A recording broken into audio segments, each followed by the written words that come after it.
Hi, welcome to another tutorial by Mark. Yay! This one's 1037 node masking part 1. You can go to www.lulu.com, FWLB, and check out my tutorials there. You go to www.youtube.com, my Falcons, the tutorials there. My email is falconsworks@yahoo.com. My email always works even if my site's down. So my www.falconsworks.com site's down. You can still email me. And you can. So when my site goes back up, you can go there too. All tutorials, property Mark Falcons or Falcons Works Company, all rights reserved. Eventually, I'm going to work on that site. It's going to be a while because I got so much to do here on the tutorials and stuff going.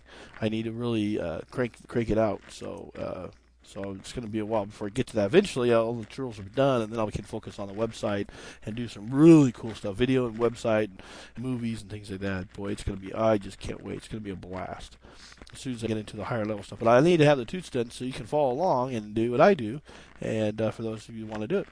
Okay, so anyways, basically what I have here is I have a rendered layer, and I went to the, so first off, and this is just one scene, only one, okay, and we're going to go to 3D view, and so you can see what I did there.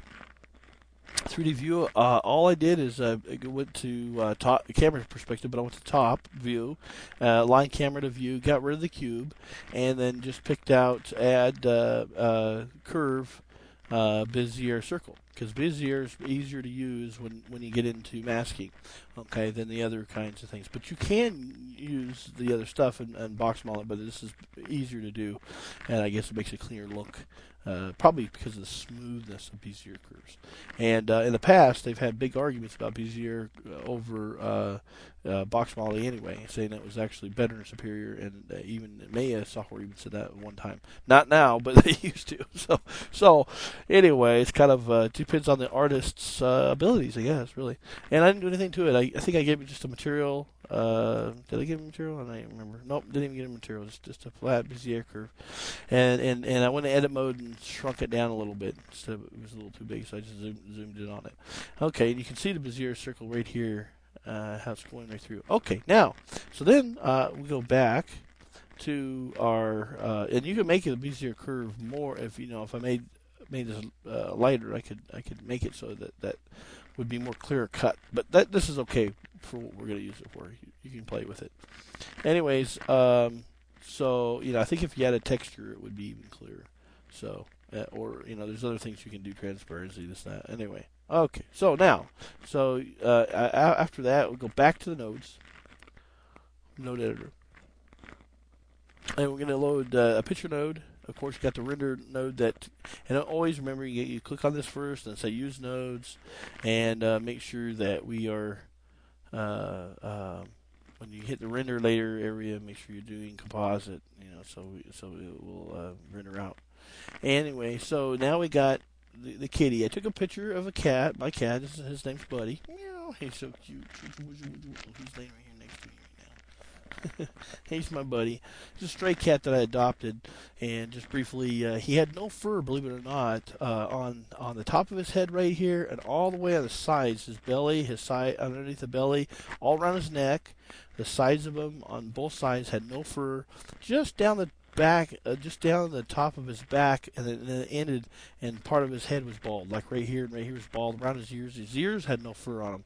Unbelievable, just kind of like that. And no fur underneath. Then he had fur on the face, but it's just sparse fur, and but mostly no fur on here, and no fur, sparse fur on the tail, and none on the belly, none on the sides. Just literally just bare skin. It freaked me out when I saw him. I went, oh! I thought maybe it was a cross between some other animal, a cat. It was really.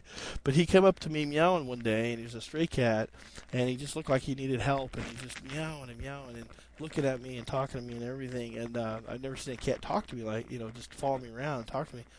So I felt bad for him. He's really skinny too. He wasn't, was of course not even anything like he is right now. But I decided to give him a bath, and there's some kind of sticky. I got some gloves, surgical gloves I use for my work.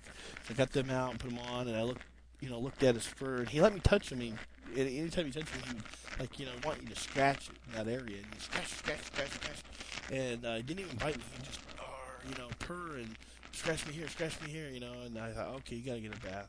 And so I had a little leftover chicken from KFC that I had pulled off, from the think off the bone, a few bones cap. But anyway, to pick some of that off, I had just a little bit left. He threw it down, and man, he devoured that. Man, he just like he was super hungry. So I went. I said, "Now, if you stay here, I'll be back, and I'll get you a couple cans of cat food." So we got 2 big, huge cans of cat food, thinking that would last a couple days. That lasted one day. Dropped 1 can down there, opened it, put it out there, and he just, I mean, literally, just got it all over his face, and he just ate that. He ate the whole can, and I thought another cat must have helped him because I was busy doing things in my truck and stuff. I didn't really pay. I saw him eating it, and went to, a few hours, like an hour or so later, came back and it's all gone, and he's meowing for more. And and so I thought maybe another cat must have ate it, with him. So I gave him the second can. This time I watched him, and he devoured the entire can. And then he didn't want any more. He's full, pretty much. And so he drank some water. I gave him some water. And anyway, so I went ahead and quickly made him a bath. And it's the first time I ever seen a cat jump into the bath water. And then I made him some warm bath water outside in a bin, and he literally just jumped into the water. Whoa! And he won't do that anymore, but he did it that one time. So he jumps in there, and he just let me scrub him. I had some soap, and I scrubbed him all, washed his face, his nose, his body, and anyway, the fur wouldn't grow back. After a month or so went by, he still had no fur. I was thinking about taking him to a vet. I asked a few vets' opinions, and they said that can happen, but it wasn't a disease or anything. They said it can happen to cats. I've never heard of that before.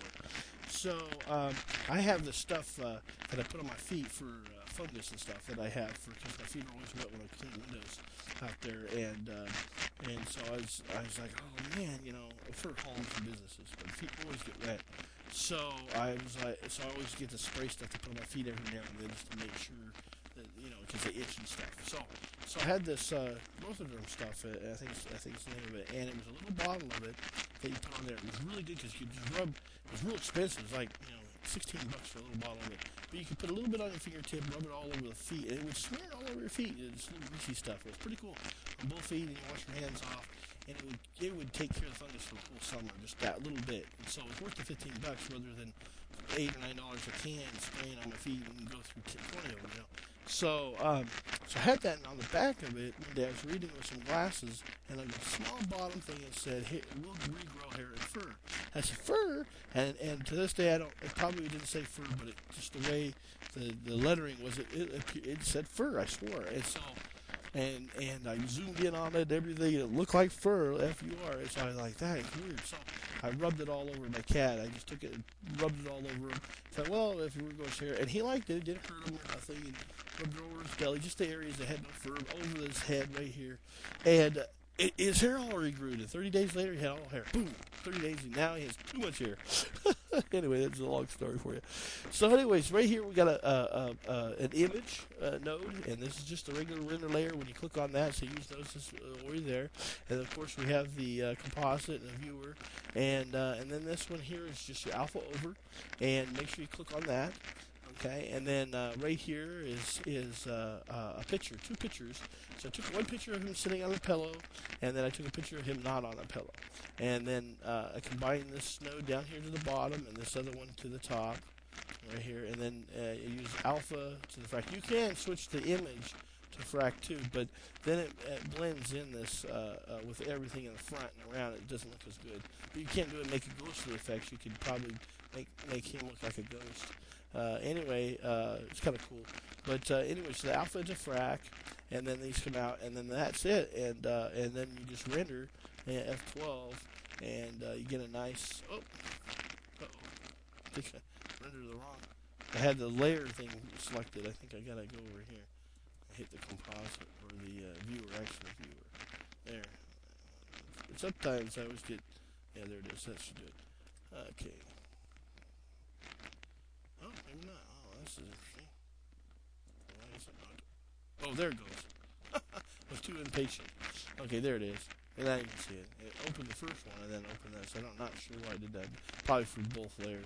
But anyways, there you go. You can see the kitty, and you can see it goes right through him, like a hole through him. And you can see the pillow in there and everything. By putting it, and so I could mask this. I could move it down here in the front of him, right here, and then I could put something else in this mask right there, and it'll appear like there's something else in front of him. And I'm gonna do that later actually in another tutorial. So go in, instead of node masking, we're going to go fly camera masking next. So go to that one. It should be 38, 1038, and then I'm gonna put maybe Suzanne the monkey right here for maybe something like that.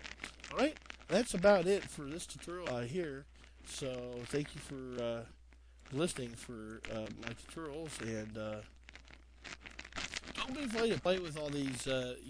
Play with this number here, turn this off, and there's a way to move this around on the scene in here. You can get some other nodes out of there. We talked about scale nodes and something. You can probably move that around. Or you could go back to your 3D move and move it down and come back and look where it is. That might be easier. Anyway, you can go to I'm going to do it another way that I like better, which is going to be through the flying camera. But you also can do it in the nodes too, so it's kind of cool. I probably you'd use this when you really need something fine tuned, and you need more controls over it. Just other than a compliance area, you might probably better use the nodes eventually. Anyway, so that's all for this tutorial, and thanks for listening. And Mark, have a great day. Maybe I'm signing out.